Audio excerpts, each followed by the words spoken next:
Assalamualaikum warahmatullahi wabarakatuh. Alhamdulillahirabbil alamin wa bihi nasta'in wa ala umurud dunya waddin. Assalatu wassalamu ala asrofil anbiya'i wal mursalin ala sayyidina Muhammadin wa ala alihi wa ashabihi ajma'in amma ba'd. Halo sahabat Sufah, berjumpa lagi dengan saya Aziz Muslim sebagai host di dalam program acara Ngaji Bareng Santri. Bagaimana kabarnya sahabat? Kami doakan semoga sahabat dimanapun berada selalu di dalam kondisi sehat walafiat. Amin ya robbal alamin.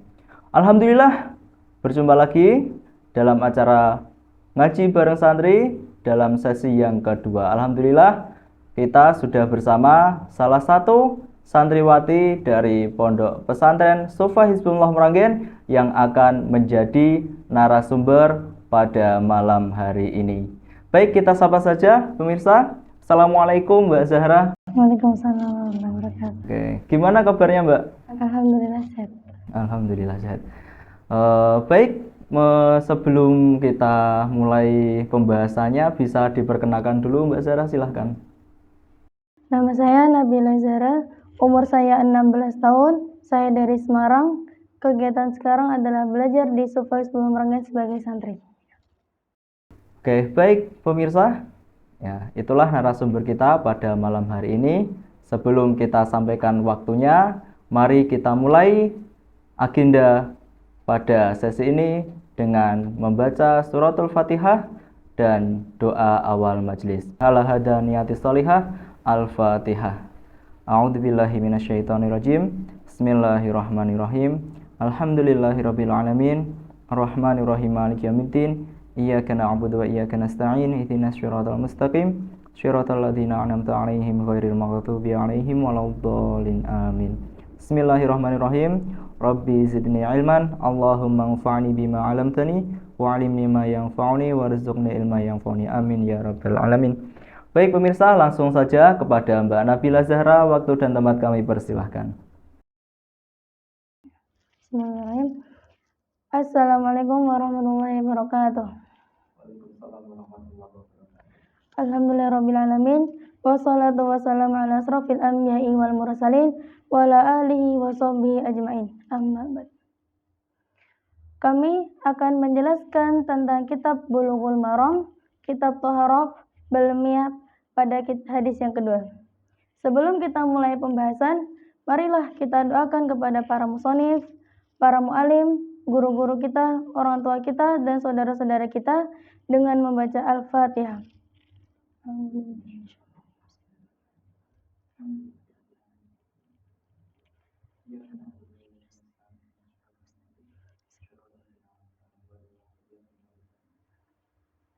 Ya. Lanjut kita mulai pada pembahasan kali ini kitab Bulughul Maram, kitab Thaharah bab miyah pada hadis yang kedua. Qala al-mu'allifu rahimahullahu ta'ala wa nafa'ana bihi wa bi urumihi fid dharain amin. An Abi Sa'idin Al-Khudri radhiyallahu anhu qala Rasulullah sallallahu alaihi wasallam innal ma'a tahurun la yunajjisuhu syai'un ahrajahu thalathah wa sahahu Ahmad. An Abi Sa'idin Al-Khudri artinya ruya diriwayatkan bahwa di hadis An Abi Sa'idin Al-Khudri dari Abi Sa'id Al-Khudri radhiyallahu anhu, semoga Allah meridainya. Qala berkata sapa Abu Sa'id, qala bersabda sapa Rasulullah SAW, innal ma'a sesungguhnya air itu tahurun suci, la yunajjisu tidak ada yang menajiskan hu padanya air apa syai'un sesuatu. Akhraja mengeluarkan hu padanya hadis sapa as-salatatu imam salasah, artinya Imam Tirmidzi, Imam Ahmad dan Imam Nasa'i. Wasahahu dan mensahihkan hu padanya hadis sapa Ahmad dan Imam Ahmad. Jadi hadis di atas itu menjelaskan tentang hukum air. Pada dasarnya hukum air itu suci, mensucikan, dan tidak ada sesuatu apapun yang bisa membuat air itu menjadi najis. Air yang dimaksud dalam hadis ini bukanlah sembarang air, melainkan air yang masih berada di sumbernya. Pada sesi sebelumnya sudah dijelaskan ada 7 macam air yang bisa digunakan untuk bersuci. Di antaranya ialah air hujan, air laut, air sungai, air sumur, air mata air embun, dan air salju. Dari 7 air tersebut, ada yang bersumber dari bumi, ada juga yang bersumber dari langit. Kemudian, yang dimaksud air di sini adalah air yang bersumber dari bumi.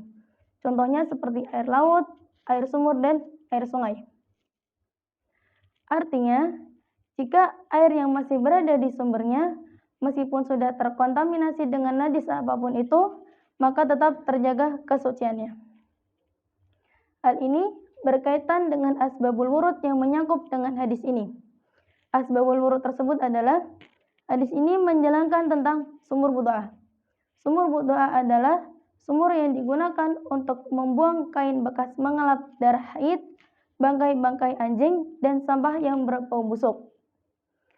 Karena sumur budu'ah terletak di dataran rendah dan airnya banyak, sehingga air tersebut tidak tercemar dengan sampah-sampah yang berada di sumur tersebut. Kemudian para sahabat menanyakan hal itu kepada Rasulullah, hukumnya apakah najis atau suci. Rasulullah pun berkata bahwa sumur tersebut airnya suci, tidak ada apapun yang bisa membuat sumur itu menjadi najis. Kesimpulan akhirnya, jika ada air yang masih berada di sumbernya, maka tetap terjaga kesuciannya. Nah, itulah penjelasan yang disampaikan dari Mbak Zahra yang membahas tentang hadis Kitab Bulughul Maram di dalam bab air, hadis yang kedua. Baik, mungkin kemarin sudah banyak disinggung pada sesi sebelumnya juga Mbak Zahra ya.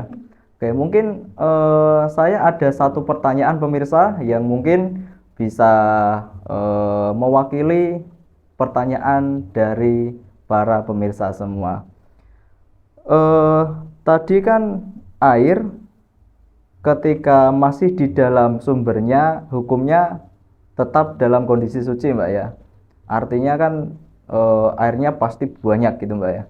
Nah, pertanyaan yang muncul, kalau misalkan air sudah dipindah dari tempat keluarnya. Nah, contoh halnya lah air sumur dipindah ke ember atau di tempat air yang lainnya.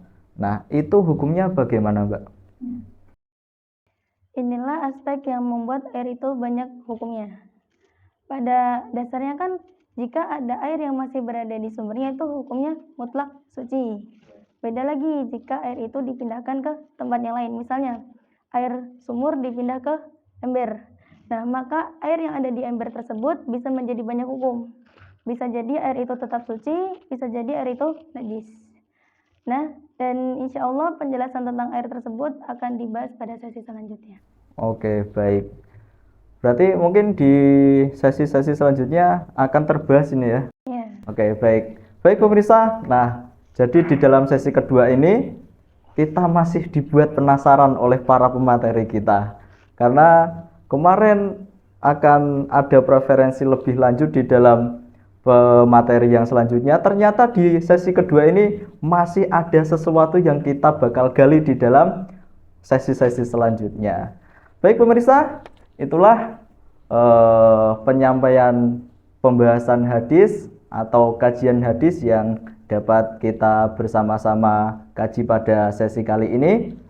Semoga bisa difahami, bisa bermanfaat bagi kita semua, dan bisa menjadi pedoman di dalam kita melaksanakan ibadah. Amin ya robbal alamin. Tentunya di dalam penyampaian kami banyak sekali kekurangan ataupun kesalahan yang mungkin bisa atau mungkin para pemirsa lebih menemukan preferensi yang panjang lagi. Nah, untuk itu jangan lupa komen di bawah dan di-share supaya teman-teman kita yang lain bisa mendapatkan ilmu-ilmu yang bermanfaat dari kita dan ilmu yang kita miliki bisa bermanfaat bagi orang lain. Amin ya robbal alamin. Sekian, apabila ada kekurangan ataupun kesalahan, kami mohon maaf yang sebesar-besarnya. Jangan lupa like, comment, share, dan juga subscribe akun YouTube kami. Semoga di dalam YouTube kami bisa istiqomah, dan dengan dukungan sahabat semua, kita bisa semakin berkembang. Amin ya rabbal alamin. Sekian, saya Aziz Muslim dan juga Mbak Nabila Zahra undur diri dalam sesi ini. Tunggu kami di sesi-sesi selanjutnya. Afu minkum, wassalamualaikum warahmatullahi wabarakatuh.